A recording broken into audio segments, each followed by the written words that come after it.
নমস্কার বন্ধুরা, ভিডিওটা শুরু করার জন্য আপনাদেরকে অসংখ্য অসংখ্য ধন্যবাদ। এই মুহূর্তে সব থেকে বড় খবর নিয়ে আপনাদের সামনে হাজির হয়েছি। হ্যাঁ, আপনারা ইউটিউবে বিভিন্ন ভিডিওতে দেখছেন, বিভিন্ন খবর আপনারা শুনছেন। আজকে আমি একদম লাইভ খবর নিয়ে আপনাদের সামনে হাজির হয়েছি। মমতা বন্দ্যোপাধ্যায় কি বলতে চেয়েছেন, আজকে অনেকগুলো গুরুত্বপূর্ণ আপডেট নিয়ে আপনাদের সামনে হাজির হয়েছি।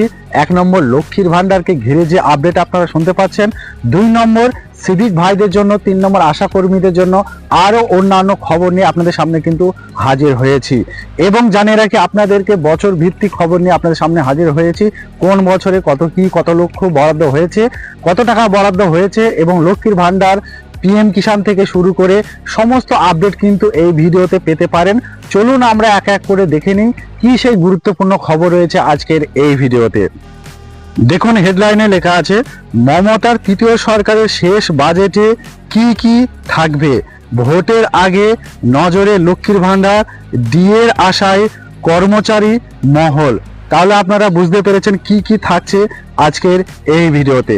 তারপরে আমরা দেখে নেব আছে 2021 সালে বিধানসভা নির্বাচনের আগে ভোট কুশলী প্রশান্ত কিশোরের পরামর্শে অন্তর্বর্তী বাজেটের বদলে পূর্ণাঙ্গ বাজেট পেশ করেছিলেন মমতা। এমনকি প্রশান্তের পরামর্শ মেনে তৎকালীন অর্থমন্ত্রী অমিত মিত্রের বদলে বাজেট পেশ করেছিলেন মুখ্যমন্ত্রী স্বয়ং। দুয়ারে বিধানসভা ভোট, তার আগে বৃহস্পতিবার রাজ্য বিধানসভা অন্তর্বর্তী বাজেট পেশ করবে মমতা বন্দ্যোপাধ্যায়ের সরকার। ভোটের আগে বাজেটে সরকার কি কি চমক রাখবে তা নিয়ে কৌতূহল রয়েছে। সবচেয়ে বেশি আলোচনা অবশ্য লক্ষ্মীর ভান্ডার প্রকল্প নিয়ে। 2021 সালে বিধানসভা ভোটের আগে এই প্রকল্প ছিল প্রতিশ্রুতি, জয়ের পরে তারা কড়াগন্ডায় পূরণ করেছিলেন মমতা। তারপরে কি লেখা আছে আমরা দেখে নেব। তারপরে লেখা আছে দেখুন, মহিলা মহলে সাড়া ফেলে দেওয়া এই প্রকল্পের গত লোকসভা ভোটের আগে অর্থের পরিমাণ বৃদ্ধি করেছিল রাজ্য সরকার।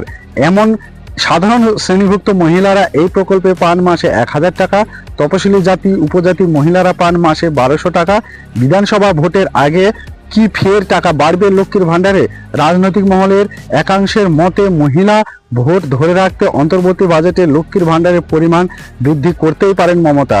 তবে এই পরিমাণ কত হতে পারে সে বিষয়ে স্পষ্ট করে কিছু জানা যায়নি। গত 5 বছরে শুধুমাত্র এই প্রকল্পের মধ্যে মহিলাদের হাতে 74,000 কোটি টাকা নগদ যোগান দিয়েছে রাজ্য সরকার।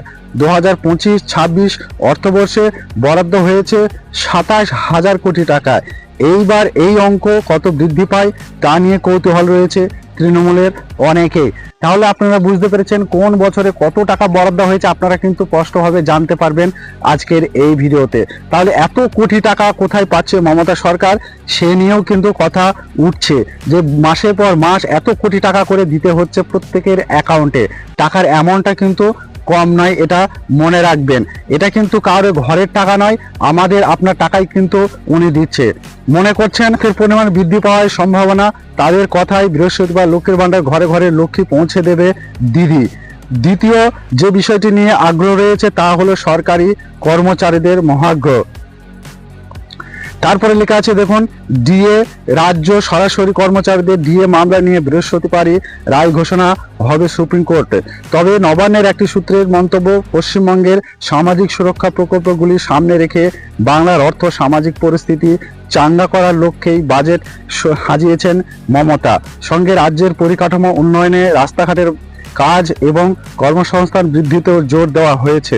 রাজ্যের সার্বিক বাজেট বরাদ্দ 7 থেকে 8% বৃদ্ধি হতে পারে বলেই প্রশংসা সূত্রে খবর। এছাড়া সামাজিক সুরক্ষা প্রদানের সঙ্গে জড়িত অস্থায়ী কর্মীদের জন্য বেশ কিছু সুবিধা দেওয়া চিন্তা ভাবনা রাজ্যের রয়েছে বলে সূত্রে দাবি, যার মধ্যে রয়েছে আশা কর্মীদের বেতন বৃদ্ধি সহ নানা বিষয়। সিভিক ভলেন্টিয়ারদের জন্য কোনো ঘোষণা হয়নি কি হয় কিনা তা নিয়েও কৌতূহল রয়েছে, কারণ পুলিশের সহকর্মী এই বাহিনী শাসক দলের কাছে রাজনৈতিকভাবেও গুরুত্বপূর্ণ। তারপরে লেখা আছে দেখুন, গত বিধানসভা নির্বাচনের আগে 2,99,644 কোটি টাকার বাজেট পেশ করেছিলেন মমতা সরকার। তাহলে আপনারা বুঝতে পেরেছেন গত বিধানসভায় কত কোটি টাকা বরাদ্দ করেছে, এখানে স্পষ্টভাবে দেওয়া আছে। তারপরে লেখা আছে দেখুন, তৃতীয়বার সরকার গঠনের পরে জুলাই মাসে চূড়ান্ত বাজেটে তা দাঁড়িয়েছিল 3,08,727 কোটি টাকা 2021 সালে অন্তর্বর্তী বাজেটে পেশ হয়েছিল 5ই ফেব্রুয়ারি। কাকতালীয়ভাবে 2026 সালে বিধানসভা নির্বাচনের আগেই সেই ফেব্রুয়ারির 5ই ফেব্রুয়ারি পেশ হয়েছে সরকারের অন্তর্বর্তী বাজেট। তারপর লেখা আছে দেখুন, তবে বিরোধী দলের শুভেন্দু অধিকারীর দাবি রাজ্য সরকারের অন্তর্বর্তীকালীন বাজেটে ঘোষণা করা কোনো কিছুই কার্যকর করা যাবে না। তা মাথায় এক্ষেত্রে সরকার প্রতিশ্রুতি দিতে পারে, কিছু দিতে পারবে না, কারণ এই বাজেট অন্তর্বর্তীকালীন বাজেট। এপ্রিল, মে, জুন, জুলাইয়ের 4 মাসের জন্য এই বাজেট হচ্ছে। তিনি আরও বলেন, মুখ্যমন্ত্রী যা খুশি প্রতিশ্রুতি দিতেই পারেন, কিন্তু এই প্রতিশ্রুতি কার্যকর হবে না। নির্বাচনের কারণে আদর্শ আচরণবিধি চলায় তার ঘোষণা কার্যকর করা যাবে না। পাল্টা তৃণমূলের বক্তব্য, আদর্শ আচরণবিধি কার্যকর হয় নির্বাচনে নির্কট ঘোষণার পরে। তার মধ্যে এখনো কয়েক সপ্তাহ সময় হাতে রয়েছে বলে মনে করছে শাসক দল। তাহলে আপনারা বুঝতে পেরেছেন, এখানে কিন্তু স্পষ্টভাবে জানিয়ে দিয়েছে। এবং আরও কি বলেছেন বিজেপির নেতা শুভেন্দু অধিকারী, বলেছেন মমতা যা খুশি প্রতিশ্রুতি দিতে পারে, অর্থাৎ কথা দিতে পারে, সেটা কিন্তু দেওয়া হবে না বা কার্যকর হবে না, এমনটাই কিন্তু শুভেন্দু অধিকারী বলতে চেয়েছেন। এখানে কিন্তু স্পষ্টভাবে দেওয়া হয়েছে যে মমতা যা খুশি প্রতিশ্রুতি দিতেই পারে। মমতা বন্দ্যোপাধ্যায় এর আগেও কিন্তু অনেক প্রতিশ্রুতি দিয়েছিল, কিন্তু সেগুলো ঠিকমতো কার্যকর হয়নি। এবার দেখা যাক ঠিকমতো কার্যকর হয় কিনা, কারণ এবারে একটু অন্য ব্যাপার বলতে সামনে ভোট, এই ভোটকে কেন্দ্র করে কিন্তু টাকা বাড়বে, অবশ্যই বাড়বে, প্রত্যেকের টাকা বাড়বে। এবং পরবর্তী ভিডিওতে আসছে প্রত্যেকের টাকা কত করে বাড়ছে, সাধারণ এবং এসটি এসসি মহিলাদের কত করে বাড়বে, ডিটেলসে ভিডিও কিন্তু আপনারা পেয়ে যাবেন।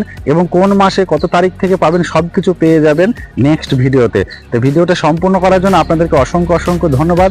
ভালো থাকুন, সুস্থ থাকুন, দেখা হচ্ছে নতুন ভিডিওতে।